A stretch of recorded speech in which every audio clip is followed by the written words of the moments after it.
From being the best team in the Premier League to one of the worst. They've been completely miles off it, if we're being honest, in the sense of their standards. Their level is way higher than what they're performing at. From scoring for fun Salah!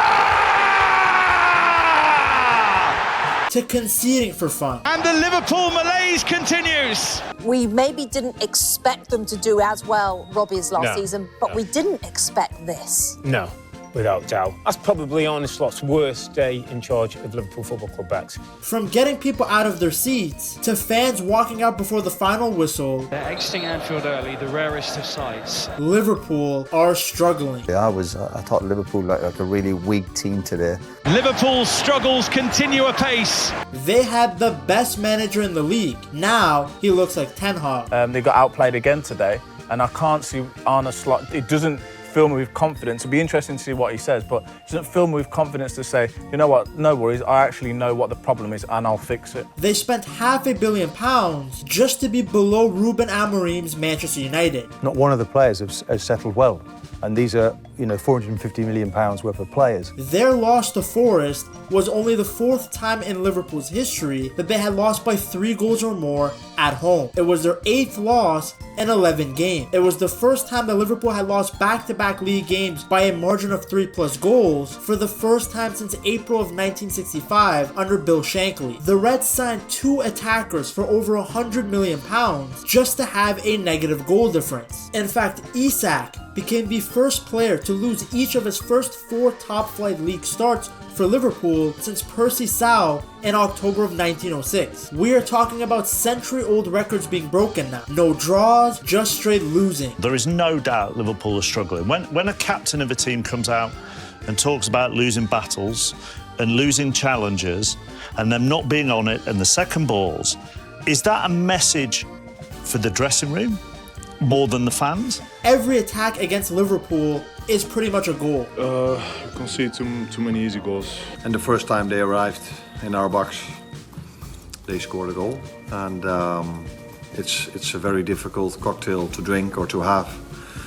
If you miss out on your own chances, and almost every time you concede one, the ball goes in. There is no sugarcoating it anymore. This is a crisis. But this is certainly a mini crisis because of the way that they're playing. I think it is crisis time for Liverpool. To see the champions lose 4 games in a row in the Premier League with the expenditure in the summer, I think we're in crisis time for Liverpool right now. So how did we get here? That's the question everyone keeps asking. Liverpool were on top of the table not that long ago. Now they look lost. And it's not just about the results. The performances haven't been great. When I saw Ekitike, Isak, Wirtz all in the same team, I thought at a minimum, Liverpool would play good football. That has not been the case. And that's why fans are frustrated. It's not just about the fact that they're losing, it's about how lifeless the team looks while doing it. The thing is, this didn't just happen overnight, although it might feel that way. The problems go back months. Even during the good runs earlier in the season, the performances were patchy. Late goals and individual brilliance masked some deeper issues. The team got the wins, but the cracks were already there. It was a similar story to the tail end of the 2024-2025 season, when the team's energy and structure started to fade. Liverpool fans aren't used to seeing their team like this. Rival fans are enjoying it, no doubt. They waited an entire year to get their shots in at Slot and Liverpool. But there's a sense that Liverpool's current slump is more than just bad luck or a transitional period. There are real problems on the pitch. Defensively, things are a mess. Liverpool go down earlier than your local hooker. Liverpool have always been a team known for their high press and solid defensive structure. It's what helped them win the league last year. They pressed in a 4-4-2 with Szoboszlai joining whoever was up front, and they would suffocate teams. But right now, they look vulnerable. As soon as teams break out of the press now, they have a free path to goal. Even against Aston Villa, I noticed it. There were many instances where Villa broke through the press, but they didn't do a good job of punishing Liverpool. Of course, eventually they were forced into errors, which is what Liverpool used to do to teams last year. But the press, just like the team, is inconsistent. Set pieces have also become a reoccurring problem. something that Slot himself has called out. He mentioned that the team is conceding too many crosses, and that's a worrying sign for a team that once prided itself on defensive discipline. I mean, look at Haaland's goal versus them at the Etihad. Nunez has way too much time to look up and deliver the perfect cross. Look at the last-minute goal they conceded against Crystal Palace. The Premier League is moving more and more towards being dependent on set pieces. I mean, teams are literally hiring people just for coaching set pieces. Conceding a corner is like conceding a free kick just outside of the box now. I get that Slot is frustrated about the rise of it and he hates the time wasting too. So many other games, especially currently in football, are not, in my opinion, a joy to watch anymore. It's become more and more time wasting. It's become more and more things that I don't like that much about the game. But he has to adapt. There's no point crying about it. His team just needs to defend better. Then there's the defense. Liverpool only have 3 senior center backs: Virgil van Dijk, Konate, and Gomez. Konate has been so out of form. I don't know if this man is already thinking about Madrid. I don't know if the contract situation is messing with his head, but this is not the same guy that we watched last year. He constantly makes individual errors. He looks sloppy on the ball. He's defending like French Trent. Then Gomez, he's more of a utility player. After these 3, there's no real competition or depth. Gay was supposed to be the signing that fixed all of this, but the deal never happened and there was no plan B. The lack of depth shows every week. The team really struggles with long balls, set pieces, and second ball. It doesn't help that Slot basically told everyone publicly that this is their weakness. On top of that, there is no true defensive midfielder. Endo is serviceable but limited in other aspects, and Gravenberch, while talented, isn't a natural 6. Without a solid anchor, Liverpool are very soft through the middle and vulnerable to transition. It worked last year, but now teams have begun to realize how to break Liverpool's press. And when you look around the league now, the other top sides all have an elite ball winner. Arsenal have Zubamendi and Rice. City have Nico Gonzalez, who's really stepped up in Rodri's absence. And Chelsea have Caicedo. I think most fans will agree that Liverpool are going through a coaching issue and not just a run of bad form. For the first time in his Liverpool career, Slot is starting to feel the heat. Last year he was using Klopp's team, and it was all sunshine and rainbow. But this year it's his team, it's his guy, the players and profiles he wanted. Yet after spending £500 million, the team looks way worse than last year. The club spent an incredible £446 million in the summer transfer window, an amount that naturally raised expectations. Liverpool don't spend that much, so when they finally invested a lot, fans expected results. The problem is that spending doesn't guarantee chemistry. It feels like Liverpool are caught between 2 eras, the end of Klopp's machine and the uncertain beginning of Slot's version. Some fans understand that transitions take time. Others, though, are running out of patience. It seems like both Slot and the sporting director Richard Hughes became obsessed with one problem from last season, which was how to beat low blocks. Teams figured Liverpool out. They would sit deep, stay compact, and force the Reds to pass endlessly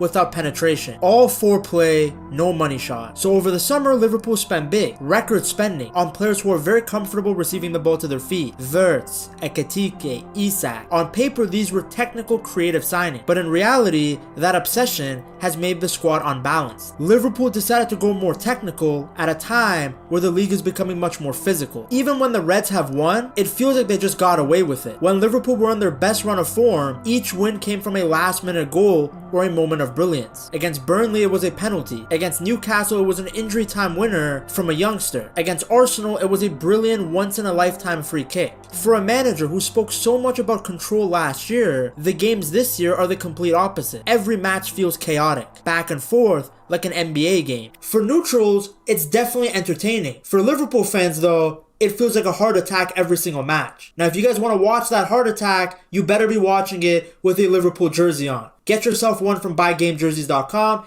and use code PETTALKS at checkout. And the warning signs go back further than people think. Fans are connecting the dots back to the end of last season, where performances dipped after the title was sealed. Who knew? Going to Ibiza and coming back to play matches doesn't help you. Since then, Liverpool haven't looked the same, and Slot hasn't managed to fix it yet. What's interesting is that they've actually looked pretty good in the Champions League. In the middle of their terrible run of form, they still put 5 past Frankfurt. Now, to be fair, those guys suck, but they also dominated both Madrid teams at home. Maybe this is one of those seasons where the team really struggles in the league, but do very well in knockout football. We have seen that happen many times in the Champions League. Dortmund, for example, made it to the final in 2024, and they were getting destroyed in the Bundesliga. Then there's the issue of individuals. Questions are being asked about certain players. Isak unfortunately has been dealing with injuries. He spent a lot of weeks just trying to get back to match fitness because he missed preseason. Then just as he was slowly getting there, he got injured. Though to be fair, Liverpool were definitely aware of this guy's injury history when they splashed the cash on him. He has rarely finished an entire season of football without some sort of knock that's kept him out. That was his biggest issue at Newcastle. When he was healthy, he was one of the best players in the league. We saw that anytime he was injury free. But the issue was that he wasn't always healthy. And then to make matters worse,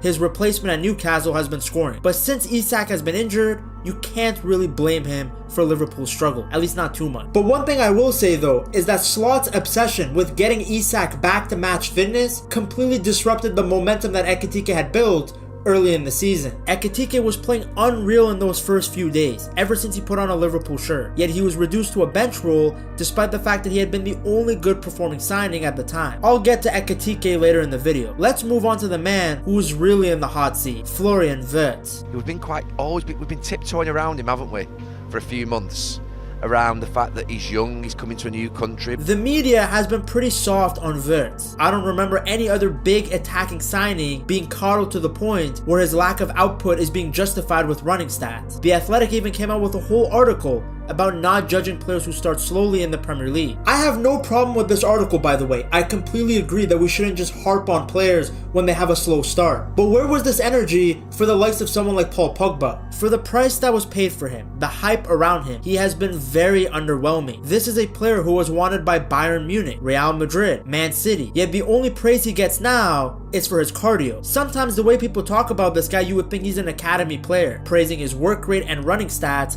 like it's his first time with the first team. This guy was one of the most deadly attacking midfielders in the world, and now he looks a complete shadow of that for Liverpool. Yes, he has had some decent performances here and there, and I don't even care about his goals and assists because frankly, his stats would be a lot higher if his teammates could convert the chances that he creates for them. But when you watch this guy in the Premier League, he just gets thrown around like Bonnie Blue. Today I thought Wirtz looked like a little boy.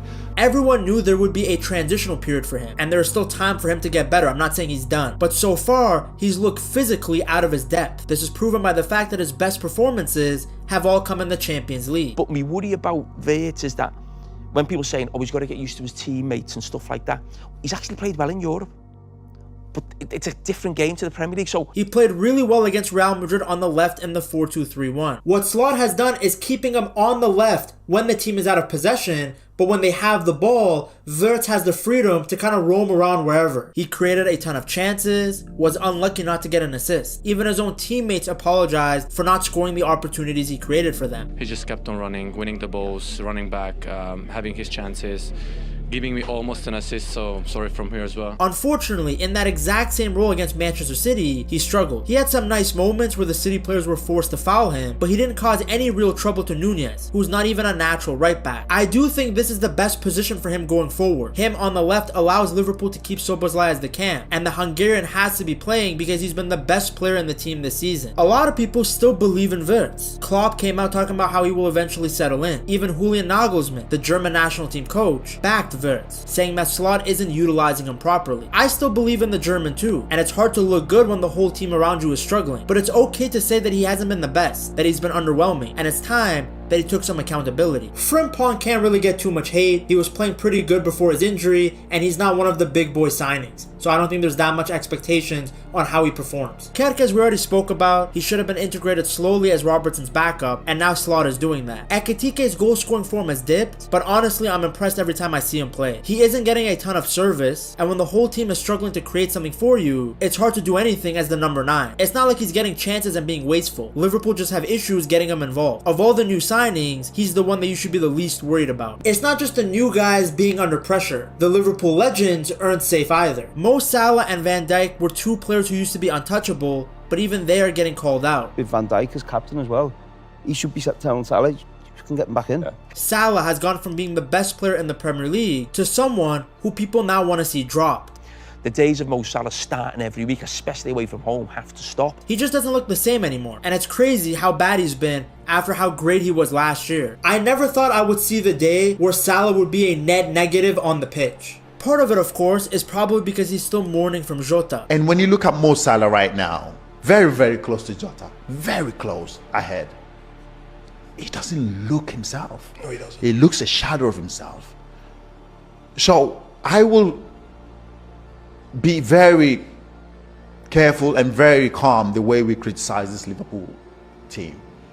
You know, yes, they're not playing well right now, but let's not forget what happened in the summer. You could tell it's something mental because he doesn't look physically done. He's still moving the same way he was last season, but his first touch, his shooting, those little intricate flicks he was doing are just not coming off. Everything he touched last year turned into goal. Now, his second touch is always a tackle. He was the biggest reason that Liverpool were champions. Yet now, at times, he looks like a liability on the pitch. And Van Dijk? He's had some bad moments this season too. Mbeumo's goal was because of him doing his nonchalant gimmick. Nico Gonzalez's goal was because Van Dijk lazily put a foot out while defending. Now it's not all his fault. When 75% of the backline is struggling, that puts way too much responsibility on Van Dijk to bring everyone together. He's been inconsistent, but that's because the team has been inconsistent. As the captain though, now it's time for him to step up as a leader more than ever and unify the team. The mood around the veterans is very clear. The performances have to change. Reputation means nothing when the team is losing. When confidence dips across the squad, even small errors look huge, and that's what's happening right now. Every misplaced pass, every defensive lapse, every missed opportunity feels like a crisis. Liverpool also definitely feel the impact of the players who left. Luis Diaz was a great spark with his work rate on that left-hand side. The energy him and Nunez played with was vital to the way Liverpool pressed. For example, Isak cannot press like Nunez used to. Trent's creativity is also missing from the right side, especially when they face those ugly low blocks. And the connection he had with Salah, it was priceless. Then of course it goes without saying that Jota's absence goes beyond football. The problems though with this Liverpool team is tactical and structural. Yes, Diaz would have helped, but he was never the player for Liverpool that he is now for Bayern. In all the years he was in the Premier League, he never put up these kind of stats or scored these kind of goals that he's scoring in the Bundesliga. Different league, different system, all play a role. Remember, Wirtz looked like a future Ballon d'Or winner at Leverkusen, and now he's struggling at Liverpool. Also, just as a reminder, because people constantly get this wrong, Liverpool didn't want to sell Diaz.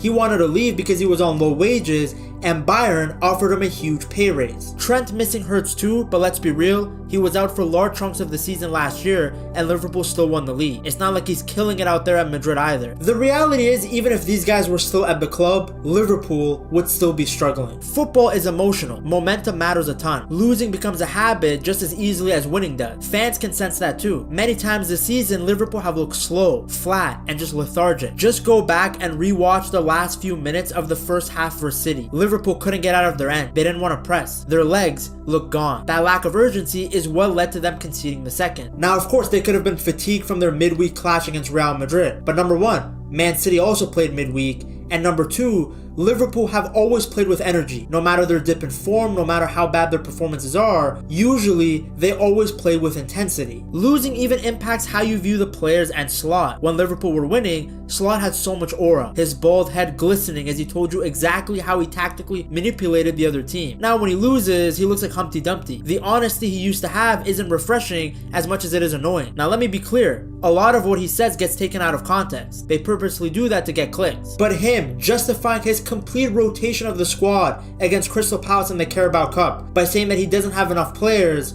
was pretty tone deaf. Among the fan base, the emotions are all over the place. There's frustration, nostalgia, and even a bit of denial. Some people are trying to stay positive. Others can't help but compare this team to the one that used to crush everybody in their sight. The patience that fans had for Klopp's rebuild seems thinner now. The expectation is instant success because of the spending. You also see fans getting tired of excuses. It's early in the season. They're still creating chances. Give it time.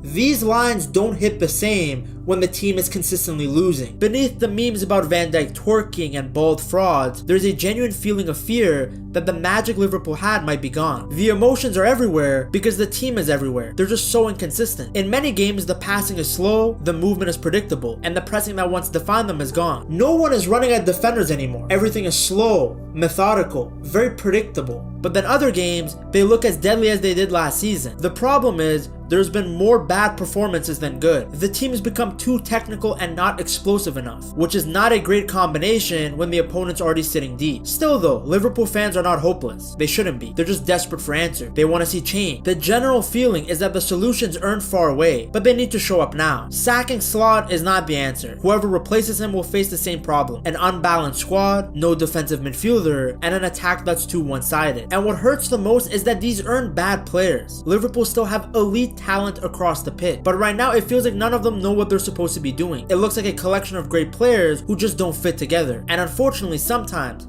Football isn't about how talented you are, but rather about whether the pieces actually work together when you put them on the pitch. To see how good Slot's Liverpool used to look, you gotta watch this video right here.